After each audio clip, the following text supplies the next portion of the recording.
In 1559, Elizabeth's religious settlement introduces the Church of England and basically prevents people from worshipping in churches in a Catholic way. All the services, including ones that people see as really essential, like Mass and baptism and marriages, come from the Common Book of Prayer.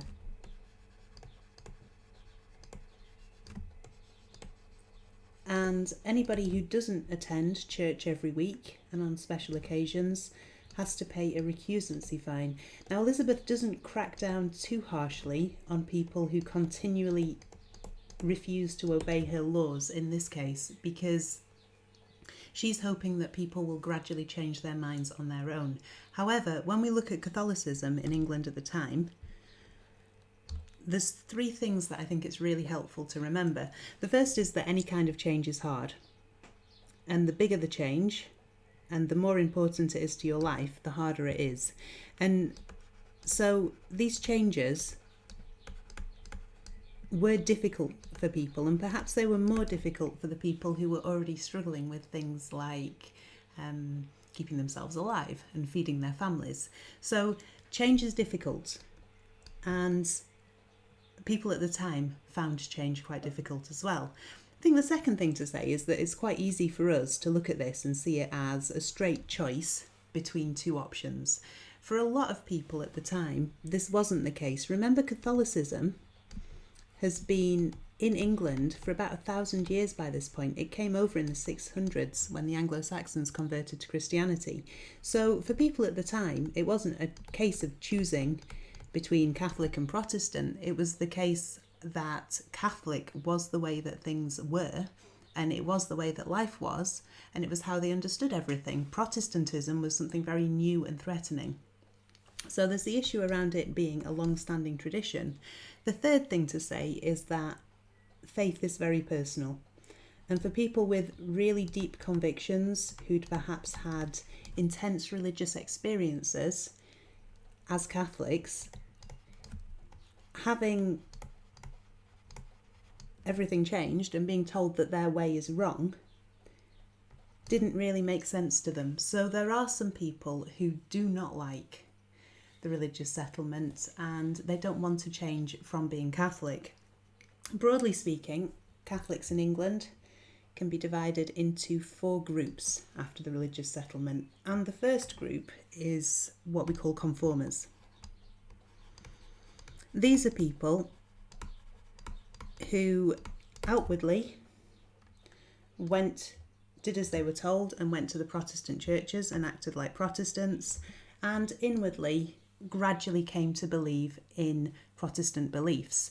This is a really big group, bearing in mind that when Elizabeth becomes queen, the majority of a population of 3 to 4 million is Catholic. By the time she dies in 1603, there are only 40,000 Catholics in England. So an awful lot of people just change their minds. And there's a number of reasons for this. One, it's just easier to go along with what you're told to do and with what people are telling you is right. Secondly, they could avoid the costs. Obviously, they could avoid the recusancy costs, which ordinary and poor people really couldn't afford. They also, especially in the south and east of England, might have avoided the social costs as well. It's hard going against all the people around you if they all think the same thing, and perhaps it prevented people from losing friends or being sort of isolated in their communities. So that's another consideration. The third thing to say is that they were going every week and they were hearing Protestant sermons about how Protestantism was right in English, which they could understand, and there was really nobody there arguing with it. So they could just have changed their minds from that point of view as well. They could have been convinced. Another group, and we have a woman for this one because I got really fed up of everything being men. These people go to church and they follow the Protestant laws, but inside they remain Catholic, and these are known as church papists. Papist is a word for a pope supporter.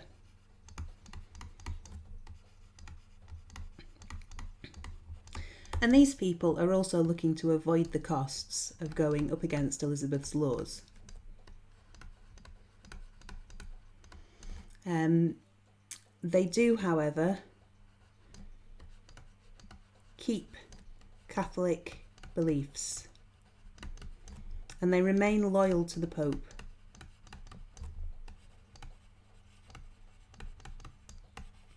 They're probably more common in the north and the west of England, where more people were Catholic. And perhaps they're hoping that there will be what we call a counter-Reformation, where basically everything will turn back to Catholic, perhaps because Elizabeth dies and Mary, Queen of Scots, becomes Queen or something.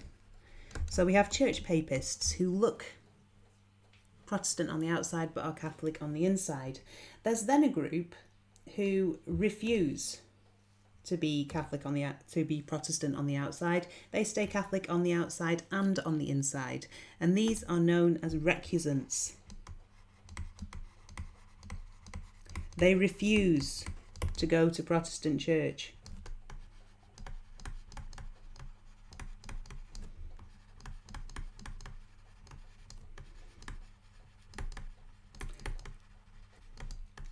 And perhaps they hold their own Catholic ceremonies in their house, like Mass.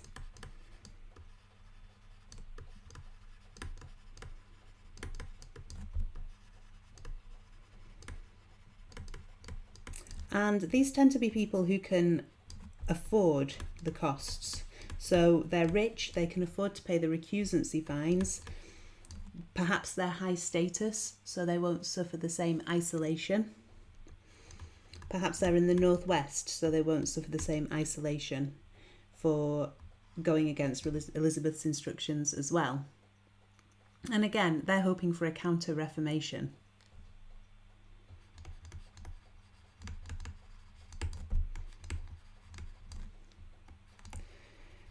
Lot of writing, bear with me. Counter-Reformation.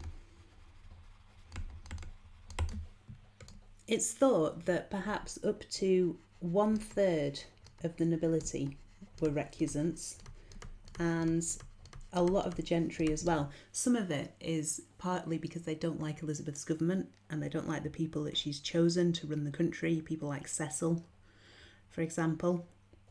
But they basically refuse to follow her laws, and they are known as recusants. Now there's one final group, and although it's only very small, it's important. And this group is known as plotters.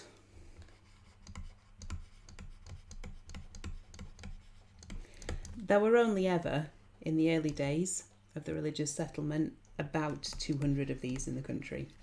It's not a big group. But they are actively planning a return to Catholicism.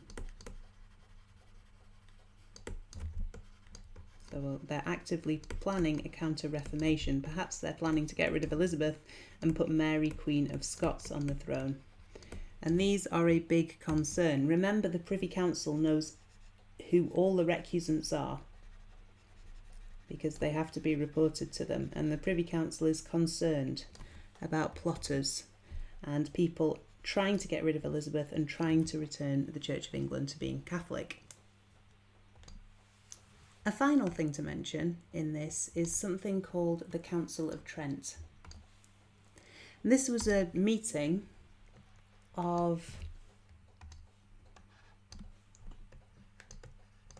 senior Catholic churchmen, bishops and archbishops, that had been going on in England since 1545.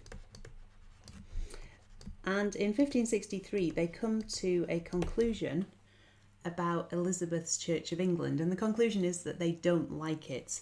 They issue some very strongly worded decrees against Protestant ideas.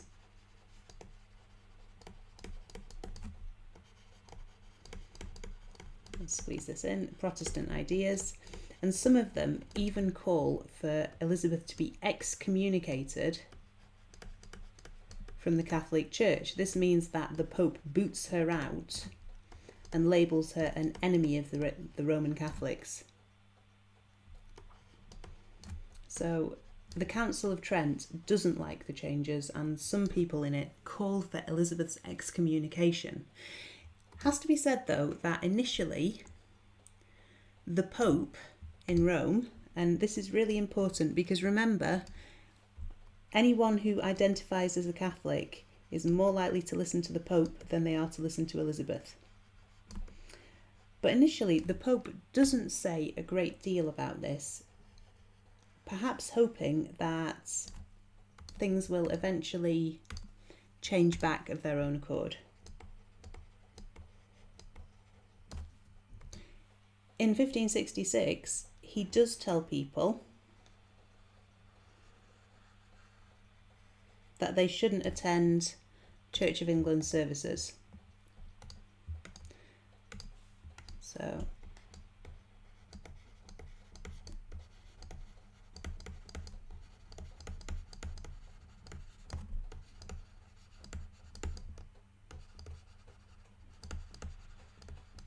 but that's it really, that's all that gets said. And so in the early days really of the religious settlement, the Catholic challenge